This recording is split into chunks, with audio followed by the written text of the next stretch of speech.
Mount Louis को इसकी तारीखी अहमियत की वजह से यूनेस्को के आलमी विरसे में शामिल किया गया है। ये इस बात का सबूत है कि ये मकाम ना सिर्फ फ्रांस बल्कि पूरी दुनिया के लिए अहम है। किला बंद दीवारें आज भी मजबूती से खड़ी हैं और दाखिली दरवाज़ा एक शाहकार नज़र आता है।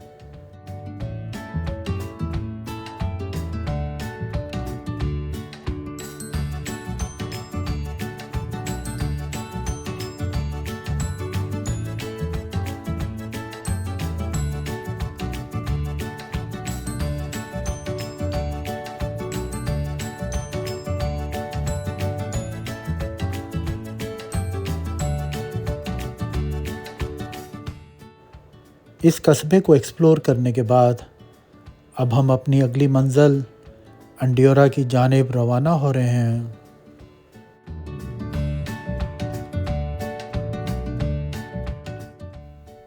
इस वक्त हम पहुंच चुके हैं एक खूबसूरत व्यू पॉइंट पर।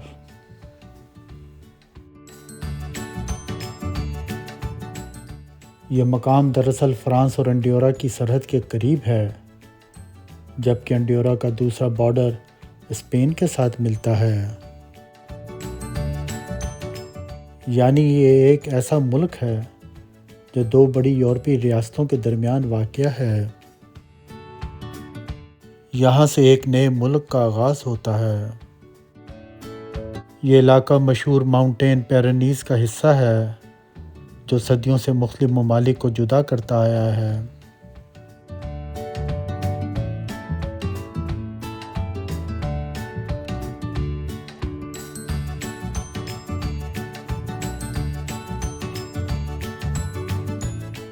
No, 2,800 meters above the sea level. So, well, the peak is so high, and lots of people just come here and to admire this beautiful landscape because, well, from my point of view, it's so nice. Okay. यहाँ से नज़र आने वाले मनाज़र इंसान को कुछ लम्हों के लिए खामोश कर देते हैं।